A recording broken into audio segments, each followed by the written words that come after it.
Hindi makalabas mo ulit si Pinky.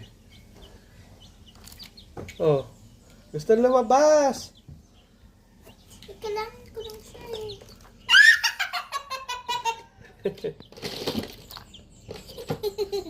Nagtatry siya.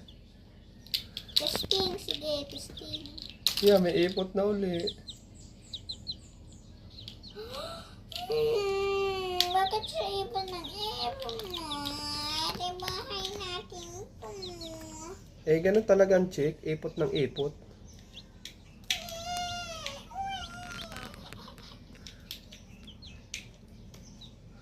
Nagagawa ka ng bago?